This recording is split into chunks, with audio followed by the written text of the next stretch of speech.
are going to get into a community development segment, and this is a segment where we spotlight and or highlight situations that are happening, be they good or bad. So a lot of the times we bring you stories that are not so good because yes, in a developing nation like ours, there are a lot of challenges, and so you tend to find that this segment tends to highlight quite a bit of the challenges that we experience in different communities and so on, which I think is very important because, again, you know what they say, Chris, that sunshine is the best disinfectant.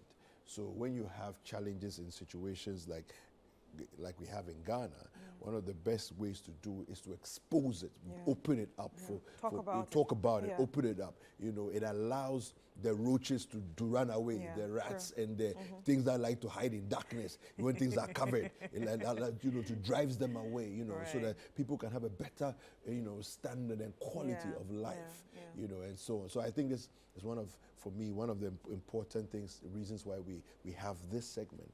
We're going to go back to Fana. Now, for those of you who missed this, Fana is a community in the Weija municipality. And the incident that we're talking about happens between two communities, Fana and Weija. And 9 young people, children, lost their lives. Very unfortunate. Over the weekend, they were put to rest. They were laid to rest. But we want to remind you, briefly of how this came about. Okay, let's take a look at this by our colleague and our correspondent, Calvis Tete. We'll come back and then we'll advance the conversation. I am here at Weija in the Weija municipality. Just beside me is the boat or the canoe where the 12 school children were sitting on that eventually capsized, killing 9 out of the 12. We would engage authorities on the issue and ascertain why the incident happened. One of the victims who survived the incident is a 13-year-old girl. She is the oldest among the 12 on the boat that capsized, and she narrates how she survived the incident and how she even tried to rescue his junior brother. Yesterday, when we come from school, when we are coming home, we don't get boat. Then I saw some young boy driving a boat. Then I told her that we should come and take us. When we come and take us, we are plenty. Then I told her that we should remove us. We should remove us here and go and come and take us. The boy tell me that nothing will happen. When we are going, then the boat has done. When the boat has done, then I hold my brother. I don't know how my brother do. Then my brother fell. Then I can't find my brother again. How many of you were in the boat? If you can Please, we had 12. We are 5 people from Service Awareness Support Academy. Then the Vision Redeemers Academy. Okay, so that time, where was the one who was riding the boat? Please, him too is there. You lost your brother from the incident. How old was your brother? Please, he's 5 years. So during the time, did you try saving your brother? Please, yes. And what happened? And I can't find him again. So who came to rescue you? Please, it's some man. Several families here have been affected by the death of these teenagers on the canoe yesterday. One woman lost 2 of her children to the disaster, and she speaks to us about the unfortunate incident. Sendra na efrim pono ba na abobe se fa fe mo mbedu fie nti ho na obi kike mu ka se mu ba na mo butu onsuo no mu no e ho na me de America ni de na me de ko na nkrofo amanfo nso pie na ye kwa no so na ya mpa se mo fra na mo butu onsuo no mu nti ho na me hu se me ba no omo ye mienu ba ko no wedi 9 years na ba ko wedi 1.5 nti de odi 9 years no odaso onsuo no mu na omo hwehwe omo nti kitu na wedi 1.5 no omo nya no na omo di no 2 no tie no so nti ye ko fa no na onhome kakra nti edi no hospital no e ho na nurse phone ka se wawu. For community members, they are surprised that such an incident has happened to children of school-going age, and they want authorities to act, but they share their thoughts with Citi News.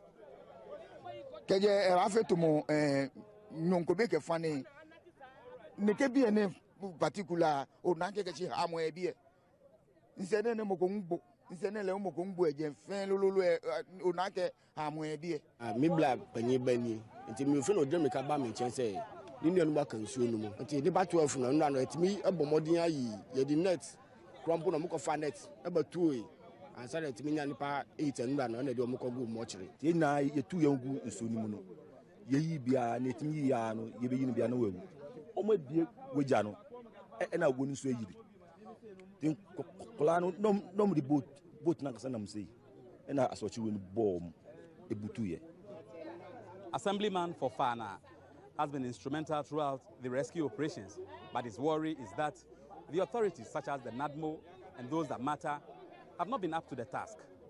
The body that is not here at the moment, of which I'm so appalled about, is the NADMO, because you and I know that they are supposed to be here to know what is actually happening.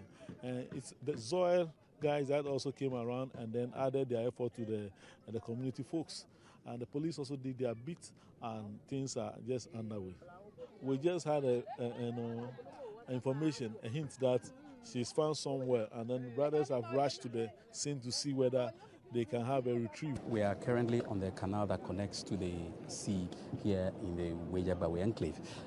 The last of the 12 children who drowned in the canal has been rescued. We are heading offshore. Traditional authorities will perform some rites before he's buried. The Weija community and the Fana community falls within two municipalities, the Weija Municipal Assembly and the Gansouth Municipal Assembly.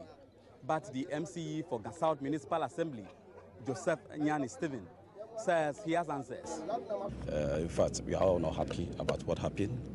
We are here to sympathize with them, like I said earlier on, and also to talk to the bereaved family and then see the next line of action to take. It's because of this canal that they lost 9 lives. So what is your position on that as the MCE? He said they want the compensation. Let me meet them first and let me hear from them, and then we'll take it from there. So how about the canal? We'll take care of everything. Let me meet them first, and then when we meet them, what we need to do, we'll do it. Are you considering taking them away from where they live currently? Let's meet first, and then we'll take it from there. Chief, the community people are complaining that after the incident happened, they didn't see the NADMO and staff around as early as possible. The NADMO staffs are here with me, and so if they say they have not seen them, but to differ with them. So the narrative we've gotten from the community is that the incident happened at 4:30. 4:30. And almost about 24 hours now. Now that we are seeing NADMO, why that? Really, he called me early in the morning that he's coming to the scene. So I'm surprised you are saying that you are not seeing the NADMO officials here. Municipal Chief Executive for Weija, Patrick Kumo, says the estuary is supposed to be there to make way for free flow of water from the dam when the dam is spilled. He however says a committee will be formed to look into the matter. We recommended that they should be taken out of that island. They are not supposed to be there. A committee will be in place. Then, of course, the recommendation that comes up is what government is going to implement. Are you getting it?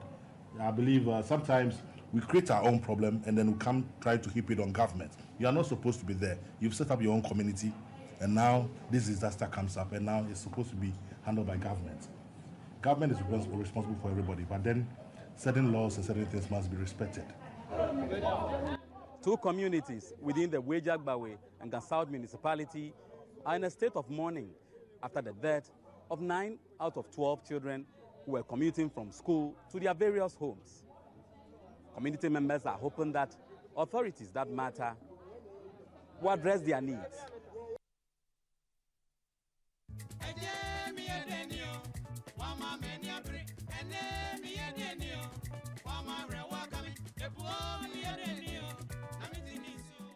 It was all tears as family, friends and loved ones gathered at the Botiano Palace Court to bid farewell to the deceased children.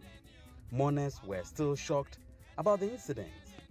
According to Henry Quarty, the Greater Accra Regional Minister, the findings of the committee tasked with investigating the incident will be implemented to the latter. He indicated that an amount of 10,000 cedis each will be given to the families as part of support package from the two assemblies and their MPs, while urging the families to make good use of the money. On behalf of the presidency, wishes to express, or rather send our condolences to the bereaved families. Indeed, this is a sad day and a moment in a man's life that you wish you never saw, you never heard, and you never witnessed. This is one of what you call force majeure. It's an accident. We are not proud at all that it's happened. And we want to apologize to all and sundry on behalf of government that we'll continue to do our best. Even in developed countries, such things sometimes do happen. We can understand the fury and anger in people. We plead. We continue to do our best. This is one of the things that we couldn't control. But as I said, a committee has been put together. They have some time to quickly look at the safety conditions of the place.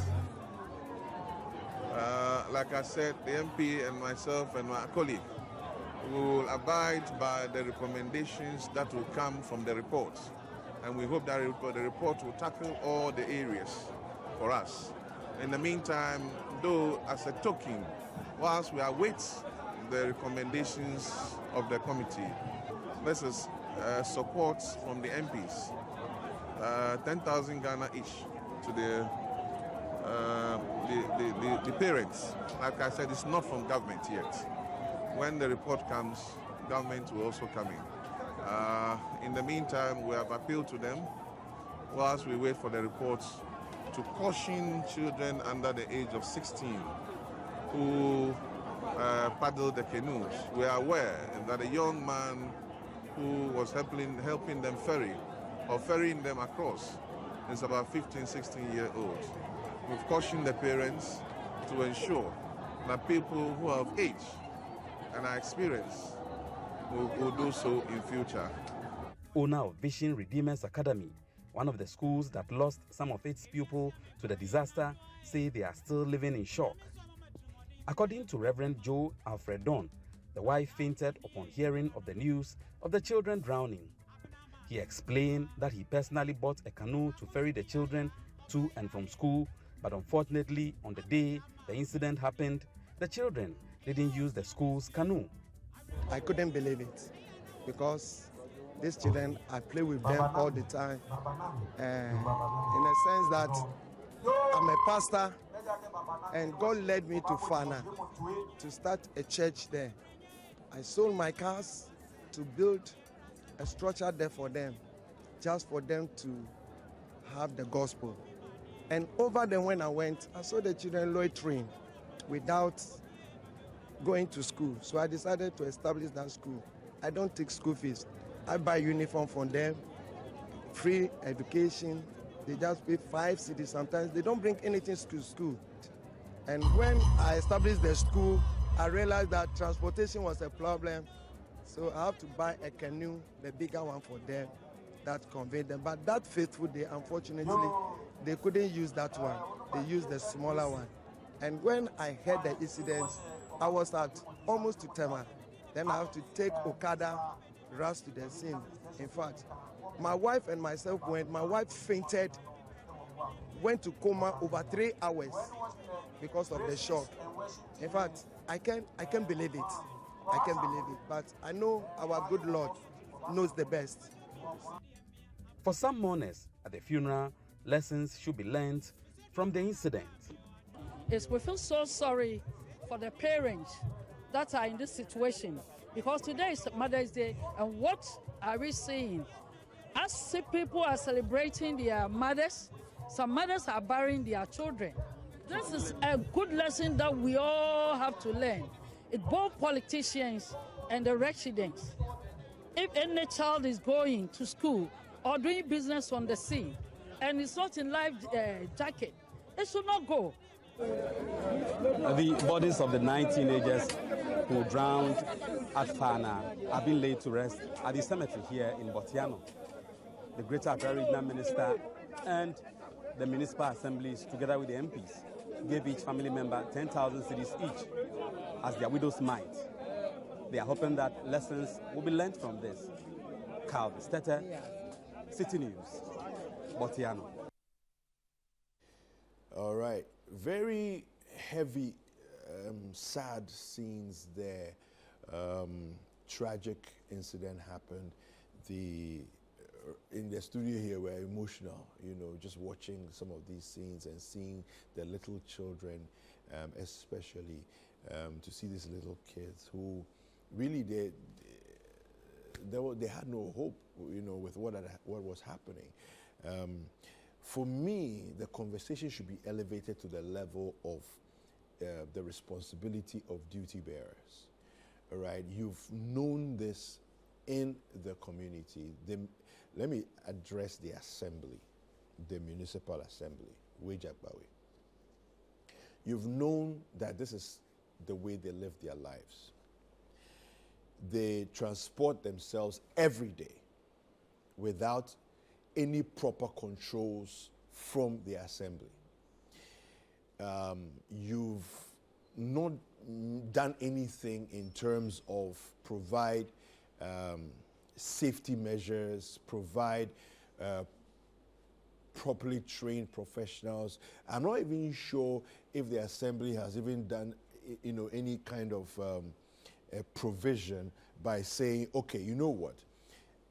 We live, this municipality has a lot of seafaring communities, right? People that live along water bodies, within water bodies, and so on and so forth. That's the lay of the land where they are in the Weija area. You've got the sea, you've got the Weija dam itself, you've got the Densu, you've got all of those happening there, right? It's what do you call it? It's like a delta, it's a delta area, So that's the lay of the land. Now, I'm not sure if the assembly has made any efforts whatsoever to say, okay, let's look at what we have here. There are fishermen. They ply their trade on water, right? Now, these are adults. What responsibility do we have towards children, right? And we have schools. So you know where the schools are. You know where the school children are that go to these schools, okay? Has there been any effort ever by any of these assembly, I'm not talking about the current leaders of this assembly, but any people that have managed this municipal assembly. Yeah, be the past, now. From the time the assembly was set up, all right? Has anybody ever taken a decision to say, let's make sure that these children are well protected so that there's never any incident like this that would happen? Now, when we did the initial report last week, apparently this is not the first time that they've experienced such a thing in this community. Maybe it wasn't on this scale, right? And of course, it didn't receive this level of attention, right? And so sometimes these things happen and they go, it's like it gets covered and brushed under the carpet and nobody says anything about it.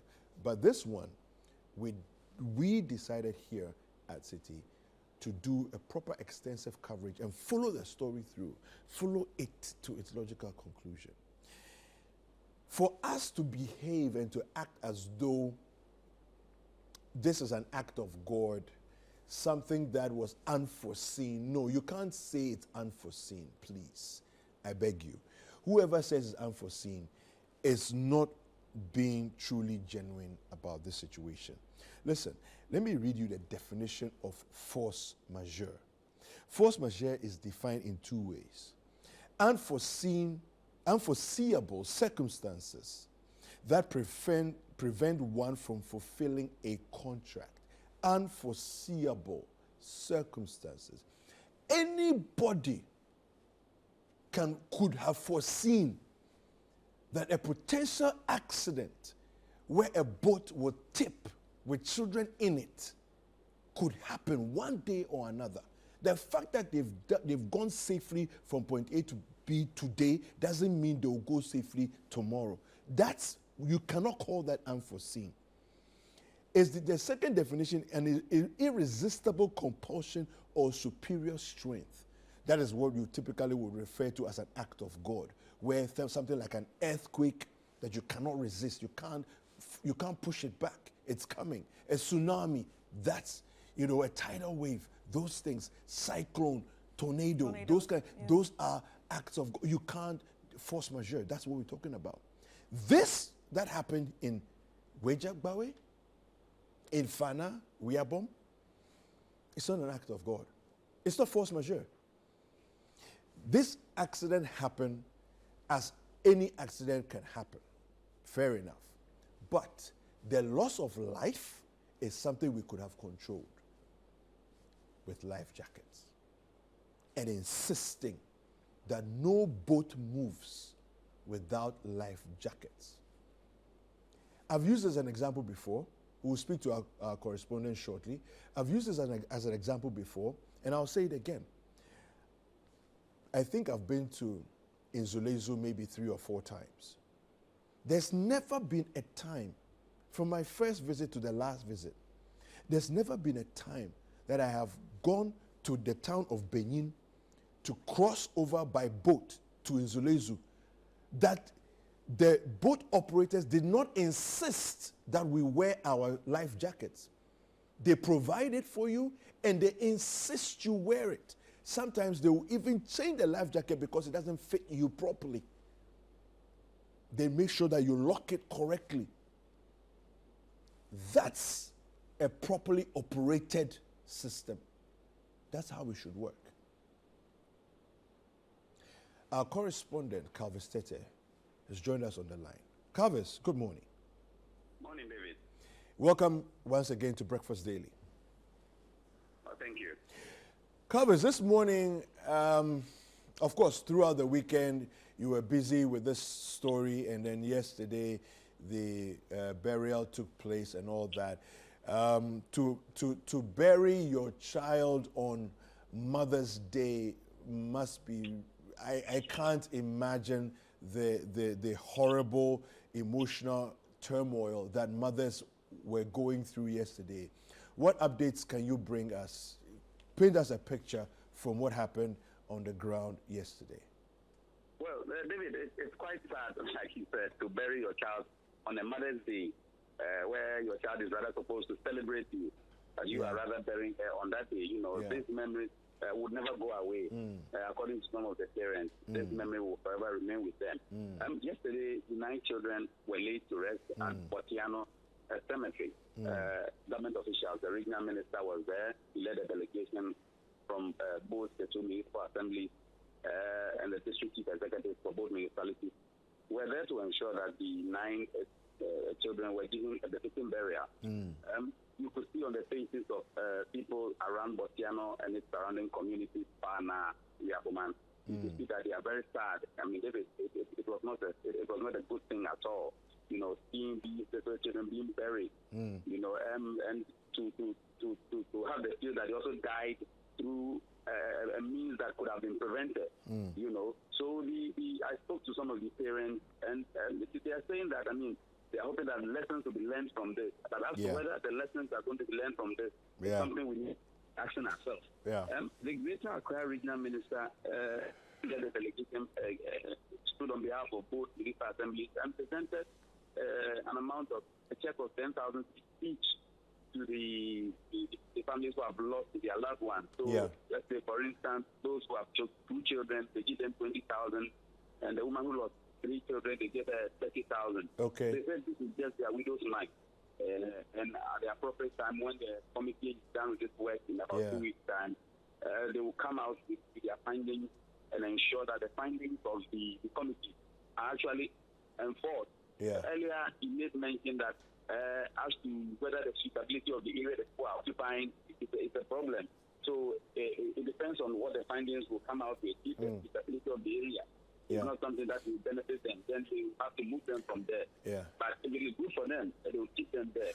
Some of the issues we also raised were the fact that a life jacket and a boat will be stationed on the estuary to regularly take children to and from school. because now they don't have school at the other end, the farmer end. Yeah. So they are going to ensure that there's a boat on the estuary that will be taking the children to and from school. Yeah. Another thing he also said was that they were going to ensure that all the communities in that enclave are registered so that they could be monitoring them. The communities must be registered and then they could be monitoring them, as well as trying to also provide some sort of basic amenities to the people in that area. Yeah. That is, if the findings prove that they can really settle there. But if they can't settle there, they will have to move them to a safer place so that they can deal with them. I think it was not a good sight to behold yesterday, you know. So the family usually realized that they were not happy that since the incident happened, they needed something more concrete from government. So they are hoping that in about 2 weeks' time, when the findings come out, that is when they can also make their input. Calvis, I wanted to just ask you something. How old was the youngest child? The youngest child was just 1 year and 1 month. 1 year, 1 month, and that's barely a toddler. Barely a toddler. And the oldest child who passed away? The oldest child is 13 years. It's 13. So and there was only one 13-year-old? Yes, there was only one 13-year-old. Wait, hold on. You said that, so the oldest person who passed away was a 13-year-old? Yes. But the one who survived was a 12-year-old? Yes. Okay. So basically, most of these are actually infants, not even teenagers. Yes, they are teenagers. No, I'm saying that most of these are actually infants, not teenagers. They are infants. They are infants, not teenagers. Sorry. Yeah. Okay. One of the things that I find a little challenging, and I really wish we can get one of these, the MC especially on the line, is the idea that a solution, or the solution that they are looking at, the first suggestion they are looking at is they need to move the people away from the communities where the island on which they live. I find that problematic because it's almost as though, the structures in place to regulate people in their living spaces, their chosen living spaces, it's almost as if we are weak to regulate. And so the only solution we have is let's just move them away. Then we don't have to deal with them. We don't have to deal with that problem anymore. Because if I'm right, last week when we were talking, this is not the first time something like this has happened. Is that correct? Yes, this is not the first time. Okay, but this is the one that has received great attention, but this is not the first time. Okay, what sense do you get from speaking to different leaders in the community, vis-a-vis speaking to the community members, the parents and other people in the community, as to whether we are going to see a change this time or not? What sense do you get as you talk to them? Have they given up hope of having to see real change, or are they hopeful this time that what has happened and the level of attention will bring real change? What sort of a sense do you get talking to the people? Okay, David, for me, after speaking to some of the people, I have the feel of abandonment, in that enclave, because some of these persons said that they have made several complaints to the police and those that matter when they find dead bodies along the estuary. Okay. The estuary, just after the estuary, is the street that connects to Dansoman Beach and all that. So sometimes someone might drown in Dansoman, and the body might find its way to the estuary at Weija. Yes. And then these community members say they would call police to come for the body, they would call authorities to come and identify the body, but they won't come around, so they have to take the law into their own hands and bury these individuals. They've recounted severally. The last one they told me was a white male whose body was found on the shore of the sea. So the resident had to just bury that person just along the coast. So you have a feel of abandonment. But the thing is that the last time I spoke to the municipal chief executive for Weija, he told me that the people are not supposed to be there in the first place, But just as a measure, in Weija, for instance, there is electricity, there is water. They are trying to take life there to Weija, but just across Weija to Fana, it is virtually dark. There's no light. And the Fana portion belongs to Gas South, and then the Weija portion also belongs to the Weija Bawe. So there are two assemblies who are handling these two communities just across the estuary and then back and forth. So the MC for Weija said, for the Weija side, they have tried their best. I'm a witness to it. They have put lights, water, and they are doing some culverts in the area, but just that the road is not what is proper. But when you go to the Weija, when you go to the Fana side, which is in the South municipality, you can't boast of anything like that. So I believe the two municipal assemblies must work together, to ensure that the people there, get the needed basic amenities. It is sad. So they feel that they have been abandoned by the two municipal assemblies, and for that matter, they take the law into their own hands and do things when they find dead bodies along the shore. They are left with no options than to bury them. And it will be interesting to know that somebody might be looking for his dead relative. You wouldn't even know where the person is. Maybe the person might have even gone to the shores to swim, and the body found its way to the estuary along the Weija area, and they might have buried that person. So they are hoping that authority will actually turn its eyes to that area. Yeah. David. Yeah. So just to wrap up, the accident took place in Weija, right? Yes. But the children were on their way to Fana, where they live. No, the accident took place on the estuary in Fana. The schools are on the estuary in Weija. Okay. So the students had closed from school in Weija, heading towards home in Fana. In Fana. When the thing happened. Okay. Yes. All right. Okay. Thank you very much, Calvis. We appreciate your time this morning. Thank you. Thank you, sir. All right. So, Chris. I have so many questions. You have so many questions. I have so many questions. And the first question I would like to ask, since they said these people were not supposed to be living there, what have they done about it since then? Yeah.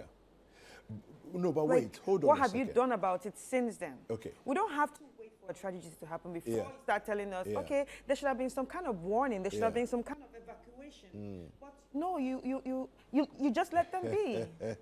No, so you see, the difficulty I have with a lot of our leaders is that they are not proactive at all. And then after the fact, instead of admitting guilt, admitting complicity, admitting negligence and dereliction of duty, they rather look to be explaining things away and explaining things and throwing blame. Yes, exactly. Yeah, because there's a bit of throwing blame here and there with this issue. It's like you shouldn't be living there in the first place. You shouldn't be living there. Really? Then after we go back to, okay, the one that was paddling the boat was the kid. Yeah. I mean, listen, let's be fair and let's be really honest. Our leaders are the ones who have let us down. When you go to places like the Netherlands, Chris, I have never lived in the Netherlands. I've only visited, like, when you say visit, but it's not a visit. It's we are passing through. The plane comes all the way down, and you think you're about to fall into the water, only to touch ground. You know why? Because the landing strip for aircrafts is built on the sea. Ghana people, let's wake up. Let's stop the blame game. Let's do what is right. People have built landing strips, tarmac, into the sea. You are saying, let's go and remove the people from the island. Why don't you protect where they live and protect their families and their children as they move up and down? I don't think that it's a rational way to process the thing by saying that let's remove them from where they live. Because look, there are different kinds of cultures that we have. There are people who have a fishing culture. Yes. That's their way of living. Exactly. So to remove them from there is to disrupt their culture. Because they don't even know any other thing. They don't know any other thing. They've inherited it from from time immemorial. They are not farmers. They're not farmers. They are fishers. They are fisher folk. They live by the sea. They live by water bodies. That's what they do. How do you protect such people? There must be an intelligent 2023 method that we have in Ghana that we provide as leaders of our people. There has to be. We can't just go faffing about like clueless people. And our only solution is to suggest that we are going to remove them from there. Really? I mean, is that the best we can do? What happened to life jackets? A low-hanging fruit like life jacket. And you see, and I'll refer to the Inzulezu case again. The life jacket does not belong to individuals who are coming to travel to. No, the life jackets belong to the outfit that is providing the trips. Transportation. So every time you move, when you arrive, we retain the life jacket. Right. For the next person to come and use. It's as simple as that. So the assembly has an outpost that has, let's say, 20 life jackets. That's all you need. Because at any point in time, you shouldn't have a small boat even carrying 12 people. That's dereliction of duty. Somebody has not managed that space well to allow 12 children to be in a boat. And this is not the first time they are doing it. They've been doing it. 12 children in a boat. If you saw the size of that boat, there's no way more than 5-6 people should be on that boat.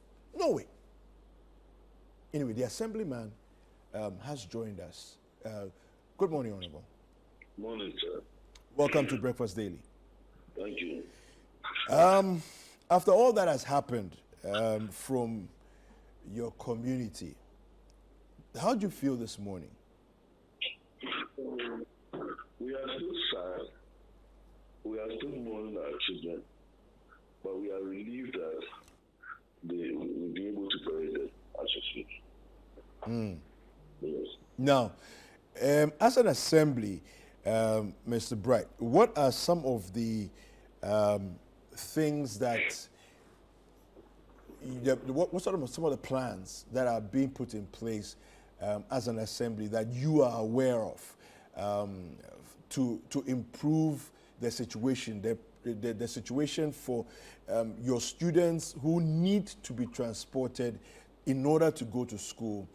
What are some of the plans that you have in place to make sure that this incident never happens again? Okay, thank you so much. In the interim, we propose to the authorities that either a school is built for them on one of the islands, or immediately, or they get a boat with an outboard motor that if as and when they go to school, they can, easily be transported. I think we have a committee in place to sit and then look into the matter proper, and then also make sure that we make some few recommendations to government, and these are some of the things that are going to be part of the recommendations so that we can faster. So in the interim, we are going to have the boat to take them out and in so that at least they can go to school. Mr. Bright, yeah. I don't hear you mention life jackets. Life jackets. Is that not important for the assembly? Life jacket is as important as anything. And then my district chief executive, Joseph Miyanis, on the day they came, brought some few, you understand, so that at least we can make do with it. But because of the burial processes that came along, we are yet to have that received. Right this morning, around 9 o'clock, we are meeting again at the assembly, and I know that will be the first thing to be released to her. Then we'll take it up from there. Yeah, Mr. Dan Bright, the challenge I have with the way we process things as leaders is that we like throwing money at problems, hoping the problems will go away, because a boat with an outboard motor is a far more expensive endeavor than buying life jackets. 20 life jackets will cost less than a boat with an outboard motor. You see, and honestly, I have been to places, and I was saying earlier on that even when I went to a place like Inzulezu, for example, you're going from the town of Benin over the water to Inzulezu. Sometimes they have canoes, they have boats with outboard motors, but sometimes the water level has dropped so low that you can't even use the outboard motor. So you have to paddle in the canoe. But they insist every single time that you have to wear your life jacket. You see, and so for me, having the outboard motor and the power boat or whatever doesn't stop you. We know of cases where people's boats, even though it had the outboard motor, have capsized on the water, even with the outboard motor. And if you're not wearing a life jacket, you are in trouble. Do you see? So for me, I think that the easiest, or let me say the lowest hanging fruit, is to say let's make sure and insist, number one, we make the life jackets available. Number two, insist that if we see a boat moving on the water, if we ever see any boat moving on the water within your municipality, with people that are on it without a life jacket, we arrest you. Simple and short. Beautiful. I think. Hello? Yeah, I think one thing that the minister said, which was very clear, that if somebody is not up to 18 years and you are seen, on the river, moving people here and there, you'll be arrested. And those of us who are leading them in the communities, even if they are able to release the life jackets to us, and they come around and realize that people are not using it, will also be held responsible. One thing you and I know is that I think Ghana needs some kind of orientation, because even places where there are life jackets, you see them lying there and people still, join these boats without wearing them.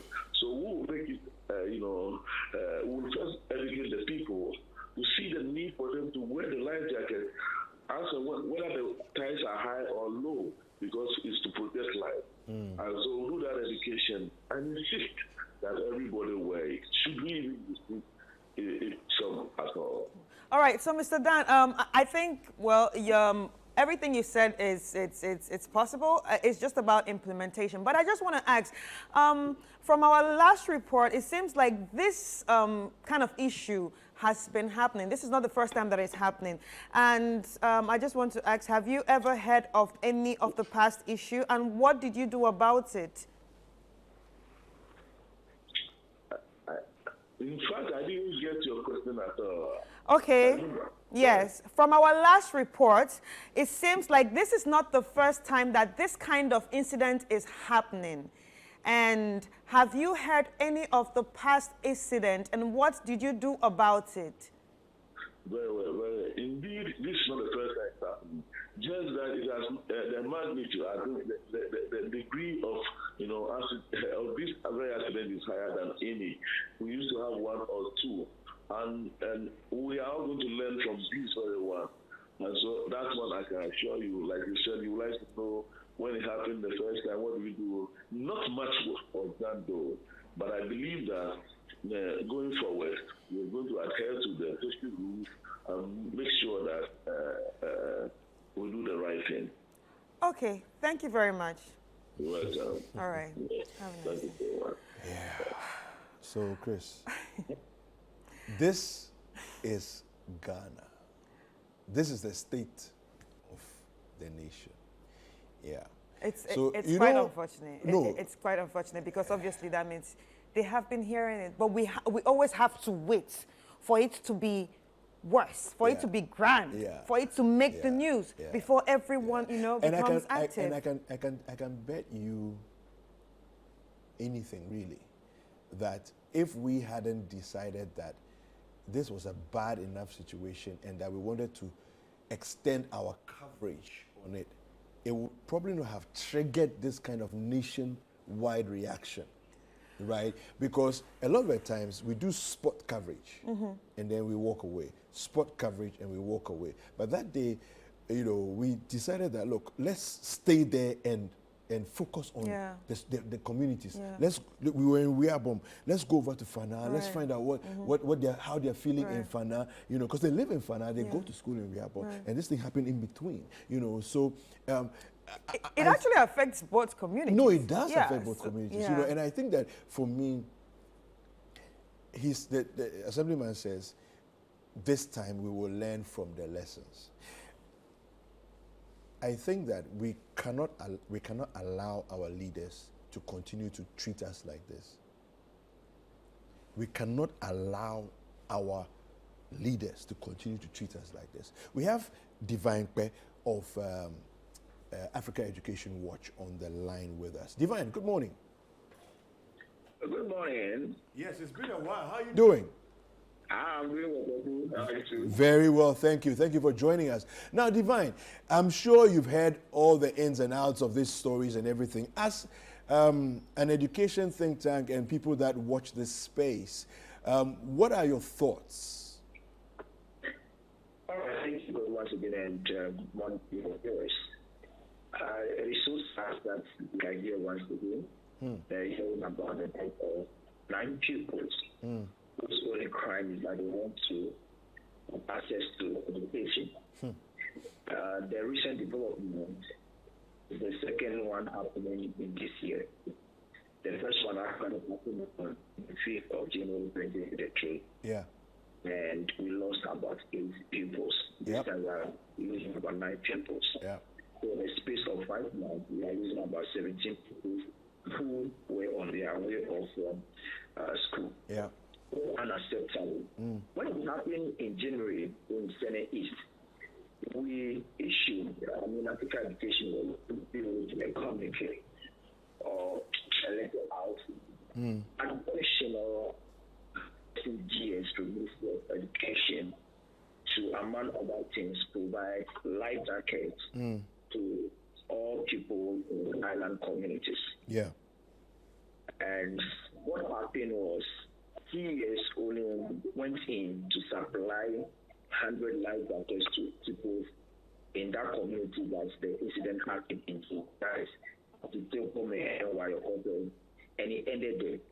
But that shouldn't be the case. Yeah. And we do that as we called on them to map up all island communities where people are committed to school using the Volta Lake and other river bodies, and then distribute life jackets to all the people across the country. If they were to hit to that call, and then when they were distributing the 100 life jackets in Senate East, and I've done it across the country, I'm sure these people made up to some extent. This of them may be affordable if they were to be having life jackets at least. So for us, we believe this is an avoidable death if only our leaders were to act proactively. But most of us, we are more reactive than being proactive. Yeah. When it happens, we have seen that now people are getting in and say, okay, this is what we need to do. We need to provide life jackets. At this point, they are now running to the community to say they are ascertaining the cause of death or what actually happened. This is not the time. It's not the first time. It shouldn't be like it's the first time we are hearing about it. Even last year, we have heard about it, and this year we have heard about it in January. So the best thing is to be very proactive. In the interim, supply life jackets to all these people that are in island communities. Not only the people, the teachers as well, because at this particular week also, we heard that a teacher who was on his way to school also lost his life in an attempt to cross the water lakes to school. So the lives of the teachers and that of the pupils in the island community is very important. And GES will take serious steps to be able to liaise with their assemblies and then now immobilizing life jackets as an interim measure to supply to these peoples and then people. Then going forward in the medium to long term, begin to have conversation about starting school close to the people so that they don't have to be sailing to school in some dangerous conditions to be able to access their right to education. All right, Divine, I just want to ask, so we've been talking about the life jackets, but what's the possibility to bring the schools to them? Like, I mean, it doesn't have to be big schools. Do you see any possibility of even bringing, a small structure, something small at least, for them to be or attain education from? Yes, that is a call we're also making that will be in the medium to long term. The danger of asking GEO to just probably make a structure in a temporary to accommodate them is that once they've done that, it may end there. It will take us forever for them to get appropriate structure because there are several, over 5,000 schools that are still existing under shared and dilapidated structure. So the course will be that once you want to help these people to find a school close to them, it should be a proper structure. So I will be very skeptical to call for, say, a shift or a structure that we do in the interim. It's very dangerous because we know how schools are sited. It takes us forever to site school. Even the ones that are dilapidated, we are not even returned to them. So it's very dangerous. So for us, we are making a point to that in the interim, provide a life jacket, and then begin to have a plan to start proper school for these people. They deserve that, and not that this is just have a temporary structure. We need to provide it as a whole, not only just structure to say we want to accommodate them. No. Right. So for us, we will make the call that in the life jackets should be. But then also, we need to hold accountable both the adults that are in charge of the boat. Because in this particular instance, we heard that the people who are the one in charge of the canoe, they're only adults. It's very unacceptable to be both in the care of these children. So for us, we begin that to some where there are negligence on the part of adults, they must also be held responsible, and structures must be put in place so that whenever children are crossed into school using a water leak, adults, trained adults, of course, are the ones in charge of the boat. All right. Thank you very much, Divine. We really appreciate your time. Thank you. And thanks for having me. Okay. So I think one of the things that, for me, Divine has thrown light on is that we have a lot of island communities. Yes. So it cannot be a solution to say, let's remove them from the island. Exactly. That's not a solution. It's not even a solution we should consider unless the island is being submerged. Do you understand? Then that one, the entire community is being removed for their own safety and protection. But you do not remove people that live on islands. Otherwise, are you going to go around the whole country and remove everybody from the islands? We have a lot of island communities, Fram Plains, the Volta area, different parts of the Volta region area. We have the central region. So many different places where the people are living on islands. So we cannot use that as a solution. It's just hot talk. Let's stop it. Low-hanging fruit, easy solution. Number one, provide the life jackets. Correct sizes of life jackets for infants, for children, for teenagers, for adults. Provide full range of life jackets. And number two, insist that if you see a boat on the water with people in it and they are not wearing life jackets, you are arresting all of them who are not in life jackets. It's as simple as that. If we maintain this thing over the next few months, the problem will stop. How can you say as leaders, you will go and then you will see that you have provided a life jacket and the life jacket is lying down and the people have gone their boat and they are not using it. It's like the police say, we don't know. When they were driving, we saw them passing, they were not wearing seat belts. Really? Let's stop the childish games that we are playing and behave ourselves. Leaders, do what you have to do. Duty bearers, do what you must do. We're going to put your feet to the fire. You can't run away from it.